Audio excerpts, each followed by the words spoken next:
লাখ টাকা দিয়ে বানানো আমার এই ডেস্কটপ, যেটা দিয়ে আমি অনেক স্বপ্ন দেখতাম, আজ হঠাৎ করেই সেটা অন হচ্ছে না।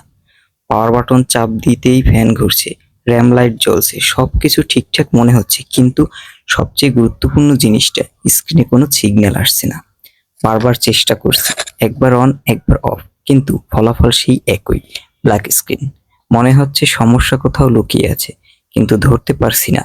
আমি কি হতে পারে এটা? গ্রাফিক্স কার্ড নষ্ট, মাদারবোর্ডের সমস্যা, নাকি পাওয়ার সাপ্লাই ঠিকমতো কাজ করছে না? এক একটা করে সবকিছু চেক করেছি, র্যাম খুলে আবার লাগাচ্ছি, কেবলগুলো চেক করেছি, কিন্তু কোনোভাবেই পিসি স্টার্ট নিচ্ছে না। এই মেশিনটা আমার কাছে শুধু একটা কম্পিউটার না, এটা আমার অনেক কষ্ট, টাকা আর স্বপ্ন দিয়ে বানানো একটা সেটআপ। আর আজ সেটাই এমনভাবে থেমে গেছে, যেটা আমি কিছুতেই মেনে নিতে পারছি না। শেষ সমাধান হয়তো এখন রিপেয়ার সেন্টার দিতে পারবে, তাই কি আর করার, রিপেয়ার সেন্টার নেওয়া ছাড়া তো কোনো উপায় নেই।